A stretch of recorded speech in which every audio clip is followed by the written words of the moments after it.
গরিব মানুষের জন্য কোনো বাজেটই হয় না, বুঝছেন। আমরা করলেও কিছু হবে না, না করলেও কিছু হবে না, আমাদের দিকে আর কেউ দেখে না। বাজেট যে বাড়াইছে, তবে আমরা গরিবের উপরে খুব বাজেটটা যেমন চড়া হয়ে গেছে।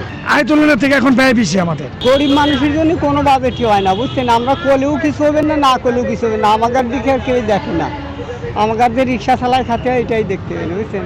ওই রিক্সা চালায় যে টাকা ইনকাম হতে ওই টাকাই আমাদের যা চলে তাই চলতে হবে না, তার থেকে বেশি তো আর আমাদের হয় না। রিক্সা প্যাসেঞ্জার উঠে আরও কম দিতে চায়, বেশি তো আর দেয় না। 50 টাকার ভাড়া 30 টাকা দেওয়ার নেগে চেষ্টা করে সবাই বেশি, বুঝছেন।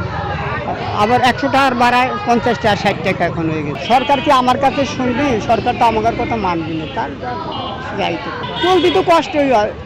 আমাদের কষ্টের কথা কি ডাক ধরতেছে? আমাদের কষ্ট তো আমাদের কষ্ট হচ্ছেই।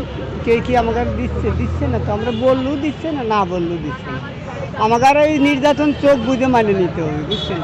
এই যে খুশি বলতে আমরা জানি না, আমরা তো কষ্ট করি, আয় করি হলো যে আপনার মানুষের শ্রম দিয়ে আয় করি।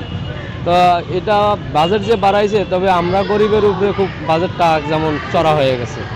আমরা তো আর কিনা তো সস্তা মূল্যে কিনে খাইতে চাই, কিন্তু সস্তা যদি না পাই তাহলে আমরা কীভাবে দাম দিয়ে কিনে খাবো? 2 বছরের জন্য যে বাজেট করছে, সেই 2 বছরের তো উঠাই নেবে, তো আমাদের কষ্ট হবে।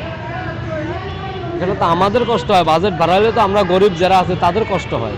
যাদের চাকরি আয় আছে বেশি, যাদের ব্যবসা প্রতিষ্ঠান আছে, তাদের দিক না থেকে যদি আমাদের গরিবের দিক চাইলে তো দেখা যাচ্ছে গরিবের কিনা খাইতে কষ্ট হবে। তাদের তো টাকা আছে, তারা কিনা 10 টাকার মাল 20 টাকা কিনে খাইলেও তাদের সমস্যা হবে না। দেখেন আপু, বাজেট যদি সরকার চায় বাড়াইতে পারে, কিন্তু বিষয়টা হয়েছে আমাদের ইনকাম সোর্সের উপরে, কারণ আমাদের ইনকাম নেই আপু। এখন যদি সরকার যদি এই বাজেটটা বাড়ায়, সেটা কি ভালো হবে? ভালো হবে না। কেন আমরা চাই বাজেট সবসময় জিনিসপত্র যা আছে সবসময় কম হবে। কম থাকলে আমাদের ইনকাম কম, আমাদের চলতে এবং ফিরতে ভালো হবে। আমাদের কাছে সরকারের কাছে এটি আমরা আবেদন যে বাজেট যেন সব জিনিসের ভিতরে না বাড়ায়। যেটি যে মানুষের প্রয়োজন ওই সমস্ত বাজেটে যেন কম করে। এখন দেখেন আপু, বর্তমানে আয়টা খুবই কম।